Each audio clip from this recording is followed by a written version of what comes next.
skeleti 3 hissəyə ayrılır.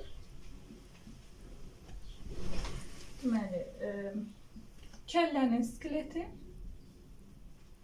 sonra gövdənin skeleti və ətrafların skeleti.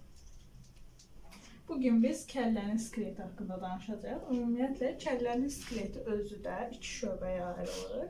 Beyin şöbəsi və üst şöbəsi.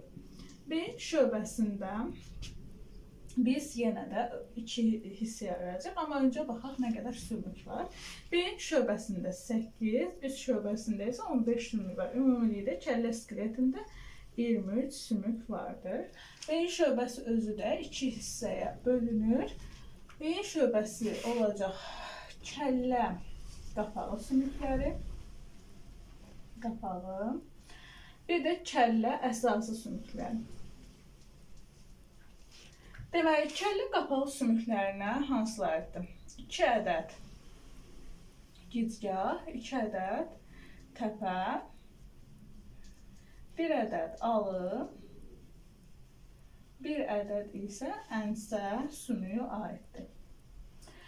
Kəllə əsası sümüklərinə aid. Kəllə əsası sümükləri olacaq 1 ədəd əsas sümük, 1 ədəd xəlbir sümüyü.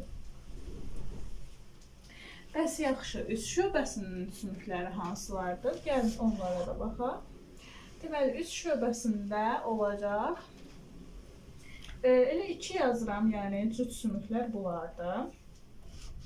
Deməli, cüt sümüklərimiz olacaq nə? 2, daha buradan yazmayacağım. Deməli, göz yaşı, sonra almacıq, burun sümüyü, aşağı burun balıq qulağı sümüyü, sonra deməli olacaq bizdə üst çənə sümüyü və yaxud da ənf sümüyü.